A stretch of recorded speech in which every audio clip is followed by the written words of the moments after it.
Friends అందరికి నమస్కారం అండి. ఇప్పుడే అందిన తర్వాత పాత పాన్ కార్డులు రద్దు, కేంద్ర ప్రభుత్వం సంచలన నిర్ణయం అంటూ లేటెస్ట్ అప్డేట్ అయితే రావడం జరిగిందండి. సో అందుకు సంబంధించినటువంటి కంప్లీట్ ఇన్ఫర్మేషన్ అనేది వీడియోలో తెలుసుకుందాం. వీడియోని పూర్తిగా చూడండి, అర్థమవుతుందండి. అలాగే మన ఛానల్ కనుక సబ్స్క్రైబ్ చేసుకోకపోతే వెంటనే మన ఛానల్ సబ్స్క్రైబ్ చేసుకోండి. ప్రభుత్వం నుంచి వచ్చే లేటెస్ట్ అప్డేట్ అందరికంటే ముందుగానే అందించడం జరుగుతుంది. అదేవిధంగా వీడియోని లైక్ చేయడం మర్చిపోతున్నారు, దయచేసి లైక్ చేయండి. మీరు లైక్ చేయడం ఇన్ఫర్మేషన్ మరింత మందికి రీచ్ అవుతుంది. ఇక లైక్ చేయకుండా వీడియోలోకి అయితే వెళ్ళిపోదామండి.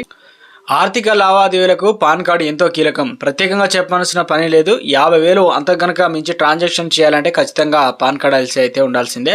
ఇప్పటికే పాన్ ఆధార్ కార్డు లింకును చేస్తూ కేంద్రం పెద్ద ఎత్తున కార్యక్రమాన్ని కూడా చేపట్టిన విషయం తెలిసిందే. అయితే తాజాగా కేంద్ర ప్రభుత్వం మరో సంచలన నిర్ణయం తీసుకుంది. ప్రస్తుతం ఉన్నటువంటి పాన్ కార్డులన్నింటినీ రద్దు చేసే దిశగా అడుగులు వేస్తుంది.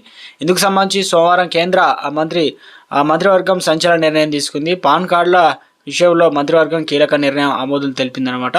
పాన్ కార్డులు 2.0 పేరుతో తీసుకున్నటువంటి నిర్ణయానికి కేంద్ర కేబినెట్ అయితే ఆమోదం తెలిపింది. పాత పాన్ కార్డుల స్థానంలో QR కోడ్తో ఉన్నటువంటి కొత్త కార్డులు అందుబాటులోకి రానున్నాయన్నమాట. వినియోగదారులు ఈ కొత్త కార్డులు ఉచితంగా అప్గ్రేడ్ చేసుకోవచ్చు అని చెప్పేసి కేంద్ర సమాచారం. అయితే ప్రసార శాఖ మంత్రిత అశ్విని వైష్ణవ్ తెలిపారన్నమాట. ప్రజలకు ఎలాంటి భారం పడకుండా ఈ నిర్ణయం తీసుకున్నట్లు. ఈ ప్రాజెక్టు కోసం కేంద్ర ప్రభుత్వం 1,435 కోట్లు ఖర్చు చేయనున్నారన్నమాట. పాన్ కార్డ్ 2.0 ప్రాజెక్టు భాగంగా ట్యాక్స్ చెల్లించే వారికి మెరుగైన డిజిటల్ అనుభవాన్ని అందించనున్నారు. ఈ కార్డులో పాన్ సేవలతో పాటు పన్ను చెల్లింపుదారులు రిజిస్ట్రేషన్ సేవలు ఏకీకృతంగా చేరున్నారు. ఈ విషయమై కేంద్ర మంత్రి వైష్ణవ్ మాట్లాడుతూ ఇప్పటి వరకు దేశంలో 78 కోట్ల పాన్ కార్డులను ప్రజలకు పంపిణీ చేశామని, ఈ కొత్త ప్రాజెక్టు పన్ను చెల్లింపుదారులకు ఉపయోగించి ప్రస్తుతం వ్యవస్థను అప్గ్రేడ్ చేయనుందనమాట. సో మొత్తం మీద అయితే పాన్ కార్డులకు సంబంధించి ఏదైతే పాతవినో ఆ పాతవిని రద్దు చేసే ఆలోచనలో ఉంది.